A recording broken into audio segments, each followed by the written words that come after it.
दोस्तों, कभी आपने नोटिस किया है सड़क पर केटीएम दिखना अब कम हो गया है। वही बाइक जो एक टाइम पर कॉलेज के गेट पर खड़ी हो जाए तो अंदर बैठे लड़कों की सांस रुक जाती थी, आज वही केटीएम ओएलएक्स पर पड़ी है। Urgent sale, no buyers. सवाल ये नहीं है कि केटीएम गिर गई, सवाल ये है क्या केटीएम भूख भूल गई थी। दोस्तों, केटीएम कभी बाइक नहीं थी दोस्तों, केटीएम एक ऐलान थी। मैं आम नहीं हूँ। उस टाइम इंडिया में बाइक का मतलब था माइलेज, किट और परिवार। और केटीएम आई और बोली मुझे चलाना है तो डर छोड़ दो। डुकी 200 ने हर उस लड़के को आवाज दी जो अंदर से भूखा था कुछ बड़ा करने का, कुछ अलग दिखने का। 1934 ऑस्ट्रिया का एक छोटा सा गैरेज।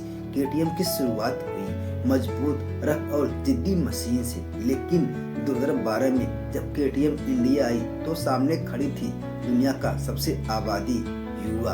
बजाज और केटीएम की पार्टनरशिप सिर्फ बिजनेस नहीं थी, ये थी Indian hunger plus European engineering. KTM खरीदना सिर्फ बाइक खरीदना नहीं था, ये स्टेटमेंट था मैं सेफ नहीं खेलता। दोस्त पल्सर पर आते थे, केटीएम वाला अकेला आता था, क्योंकि केटीएम भीड़ के लिए बनी ही नहीं थी। पर दोस्तों, इंडिया सिर्फ हाईवे नहीं, इंडिया है ट्रैफिक, गड्ढे, गर्मी और रोज की जंग। Over heating, hard supervision, Delhi discomfort. जो बाइक ट्रैक के लिए बनी थी उसे रोज ऑफिस जाना पड़ा और यहीं से केटीएम की मुश्किल शुरू हुई। दोस्तों, 2.5 लाख की बाइक, ऊपर से 4000 की सर्विस और माइलेज ऐसा कि पेट्रोल पंप वाला दोस्त बन जाए। दोस्तों, मिडिल क्लास सपने देख सकता है, रोज नुकसान नहीं। लोकल असेंबली के बाद क्वालिटी गिरती गई और सर्विस सेंटर एटीट्यूड में बदल गई। ब्रांड तब टूटता है जब कस्टमर खुद को छोटा महसूस करे। दुनिया ईवी की तरफ भाग रही थी और केटीएम अब भी पेट्रोल की यादों में फंसी थी।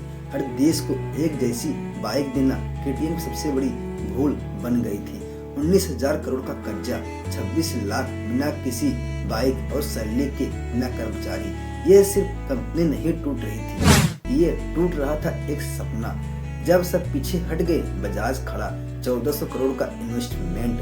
तो तब जब केटीएम लगभग खत्म थी। यही असली पार्टनरशिप होती है। दोस्तों, अगर केटीएम ने अपनी भूख वापस पा ली तो याद रखना, शेर लौटता है शोर मचाने नहीं, राज करने। अब सवाल आपसे है दोस्तों, क्या केटीएम फिर से युवाओं का सपना बनेगी या ये कहानी एक सबक बनकर रह जाएगी। लाइक करो और हमारे चैनल को सब्सक्राइब करो। जय हिंद।